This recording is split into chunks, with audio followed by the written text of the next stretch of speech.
Hello SPS astrology lovers, this is Shankar Pratap Singh and you are watching SPS astrology. दोस्तों, आज का सवाल लेते हैं और आज का सवाल हमें भेजा है आकांक्षा पात्रा जी ने और ये लिखते हैं, कुंडली में ऐसा कौन सा योग होता है जिससे ये पता चले कि आपका पार्टनर तंत्रा का ज्ञानी होगा। प्लीज इस पे वीडियो बनाइए। ये बहुत सारे लोगों की जिज्ञासा होती है कि क्या हमारा पार्टनर तंत्र मंत्र में कहीं इन्वॉल्व तो नहीं है। और कई बार जब हम किसी से मिलने जाते हैं, कोई प्रॉब्लम हमें होती है, किसी साधु के पास गए, किसी ज्ञानी के पास गए, तो उन्होंने बताया कि भाई आपके ऊपर आपके पार्टनर ने ये करवा रखा है, वो करवा रखा है, आपके दोस्त ने करवा रखा है। तो कई बार हम कंफ्यूज हो जाते हैं और जानने की कोशिश करते हैं कि ऐसा कोई योग बनता है या हमारी कुंडली से ऐसा हम देख सकते हैं, जान सकते हैं कि हमारा जो पार्टनर है इन चीज़ों में इन्वॉल्व है कि नहीं। देखिए, आपकी कुंडली से ये जाना जा सकता है कि आपका पार्टनर तंत्र मंत्र में इन्वॉल्व है कि नहीं है, मिस्टिकल चीज़ों में उसकी कितनी रुचि है, एस्ट्रोलॉजी में उसकी कितनी रुचि है। तो ये अपने आप चार्ट से देख सकते हैं, समझ सकते हैं। इसके लिए सिंपल तरीका ये है कि जैसे अगर आपका सेकंड हाउस अगर हम देखें, उसको समझने की कोशिश करें, अगर सेकंड हाउस में स्कॉर्पियो साइन आता है या 8th हाउस का लॉर्ड अगर सेकंड हाउस में हो, सेकंड हाउस का लॉर्ड 8th हाउस में हो, मंगल की प्लेसमेंट सेकंड हाउस में हो, तो आपका जो परिवार है वो तंत्र मंत्र में इन्वॉल्व हो सकता है। यानी आपके परिवार के जो लोग हैं वो तंत्र मंत्र में इन्वॉल्व हो सकते हैं, आपके खानदान के लोग। अगर ऐसी प्लेसमेंट थर्ड हाउस में होती है, थर्ड हाउस का लॉर्ड अगर 8th हाउस में है, 8th हाउस का लॉर्ड अगर थर्ड हाउस में है, थर्ड हाउस में स्कॉर्पियो साइन है, मंगल की प्लेसमेंट अगर थर्ड हाउस में है, या थर्ड हाउस का लॉर्ड आपके बर्थ चार्ट में कहीं भी प्लेस्ड है 8th हाउस के लॉर्ड के साथ है, या 8th हाउस का लॉर्ड अगर उसको देख लेता है, तो इससे आप ये जान सकते हैं कि जो लोग आपके साथ काम करते हैं, यानी जो आपके सबॉर्डिनेट हैं, उनका तंत्र मंत्र में रुचि हो सकती है, यानी उनकी इन्वॉल्वमेंट हो सकती है।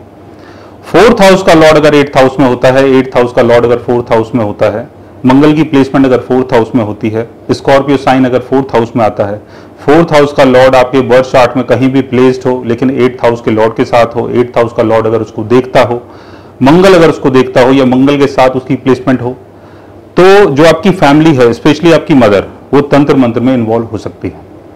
5th हाउस का लॉर्ड अगर 8th हाउस में होता है, 8th हाउस का लॉर्ड अगर 5th हाउस में होता है, 5th हाउस का लॉर्ड आपके बर्थ चार्ट में कहीं भी प्लेस्ड हो, 8th हाउस के लॉर्ड के साथ हो, 8th हाउस का लॉर्ड अगर उसको देखता हो, 5th हाउस में स्कॉर्पियो साइन आता हो, मंगल की प्लेसमेंट अगर 5th हाउस में हो, तो जो आपका लविंग पार्टनर है और जो आपका फर्स्ट चाइल्ड है वो तंत्र मंत्र में इन्वॉल्व हो सकता है। 6th हाउस को हम देखते हैं एनिमी के तौर पे, दुश्मन के तौर पे। 6th हाउस में अगर स्कॉर्पियो साइन हो, मंगल की प्लेसमेंट हो, 6th हाउस का लॉर्ड अगर 8th हाउस में हो, 8th हाउस का लॉर्ड अगर 6th हाउस में हो, और दोनों एक साथ आपके बर्थ चार्ट में कहीं भी प्लेस्ड हो,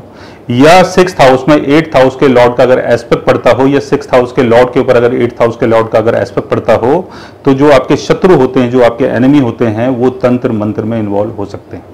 7th हाउस का लॉर्ड अगर 8th हाउस में है, 8th हाउस का लॉर्ड अगर 7th हाउस में है, 7th हाउस में अगर स्कॉर्पियो साइन आ रहा है, मंगल की प्लेसमेंट अगर 7th हाउस में है, 7th हाउस का लॉर्ड 8th हाउस के लॉर्ड के साथ आपके बर्थ चार्ट में कहीं भी प्लेस्ड है, या 8th हाउस का लॉर्ड 7th हाउस को देख लेता है, या 7th हाउस के ऊपर अगर 8th हाउस के लॉर्ड का एस्पेक्ट पड़ता है, तो जो आपका लाइफ पार्टनर है वो तंत्र मंत्र में इन्वॉल्व हो सकता है।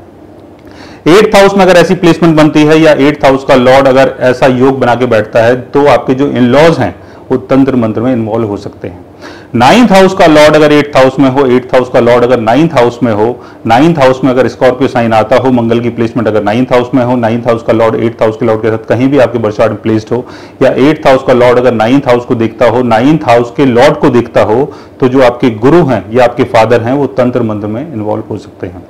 10th हाउस का लॉर्ड अगर 8th हाउस में हो, 8th हाउस का लॉर्ड अगर 10th हाउस में हो, 10th हाउस में अगर स्कॉर्पियो साइन आता हो, या 10th हाउस के ऊपर अगर 8th हाउस के लॉर्ड का अगर एस्पेक्ट पड़ता है, या 10th हाउस के लॉर्ड के ऊपर या 10th हाउस के ऊपर अगर 8th हाउस के लॉर्ड का अगर एस्पेक्ट पड़ता है, तो जो आपके सीनियर पर्सन हैं, यानी जो आपके बॉसेस हैं, वो तंत्र मंत्र में इन्वॉल्व हो सकते हैं। 11th हाउस के लॉर्ड की अगर ऐसी प्लेसमेंट बनती है, तो आपके जो बड़े भाई हैं या जो बड़ी सिस्टर हैं वो तंत्र मंत्र में इन्वॉल्व हो सकते हैं। 12th हाउस का लॉर्ड अगर 8th हाउस में है, 8th हाउस का लॉर्ड अगर 12th हाउस में है, तो कोई अगर आपके ऊपर तंत्र मंत्र कर रहा है, तो आप ये समझ सकते हैं कि कोई वो ज्ञानी पुरुष होगा या कोई आध्यात्मिक पुरुष होगा जिसका इन चीजों में इंटरेस्ट है। और फर्स्ट हाउस का लॉर्ड अगर 8th हाउस में है, 8th हाउस का लॉर्ड अगर फर्स्ट हाउस में है, फर्स्ट हाउस का लॉर्ड अगर 8th हाउस के लॉर्ड के साथ कहीं प्लेस्ड होता है, या 8th हाउस का लॉर्ड अगर फर्स्ट हाउस के लॉर्ड को देख लेता है, या फर्स्ट हाउस के ऊपर अगर 8th हाउस के लॉर्ड की अगर दृष्टि पड़ जाती है, या मंगल की प्लेसमेंट अगर फर्स्ट हाउस में होती है, स्कॉर्पियो साइन अगर फर्स्ट हाउस में होता है, तो आप खुद तंत्र मंत्र में इन्वॉल्व हो सकते हैं। तो ऐसी प्लेसमेंट अगर आपके बर्थ चार्ट में बनती है, ऐसा योग अगर आपके बर्थ चार्ट में बनता है, मून चार्ट में बनता है, चलित चार्ट में बनता है, तो ऐसे योग के कारण आप ये समझ सकते हैं कि आपके आसपास जितने भी लोग हैं उनमें से कौन सा इंसान ऐसा है जो तंत्र मंत्र में इन्वॉल्व होगा, और उसके कारण कई बार आपको परेशानी भी हो सकती है। तो क्वेश्चन बहुत अच्छा था और हम उम्मीद करते हैं कि आगे भी आप अपने ऐसे क्वेश्चन भेजते रहेंगे ताकि हम उसके ऊपर अच्छी अच्छी वीडियोस बनाते रहें। सो गाइस, आज मैंने आपको बताया एक ऐसे योग के बारे में जिससे हम ये जान सकते हैं कि हमारे आसपास रहने वाले लोग ऐसे कौन से लोग हैं जो तंत्र मंत्र में इन्वॉल्व हो सकते हैं। अगर आप भी जानना चाहते हैं अपने बर्थ चार्ट के बारे में या किसी ऐसे योग के बारे में, तो उसके लिए आप हमारे चैनल को सब्सक्राइब कर सकते हैं। और अगर आप हमसे बात करना चाहें, कंसल्ट करना चाहें, पर्सनली हमसे मिलना चाहें, तो आप हमारी वेबसाइट के थ्रू, हमारे ऐप के थ्रू हमसे मिल भी सकते हैं, बात भी कर सकते हैं, और गाइज आप हमसे कंसल्ट भी कर सकते हैं। So guys, take care, love you all and good bye.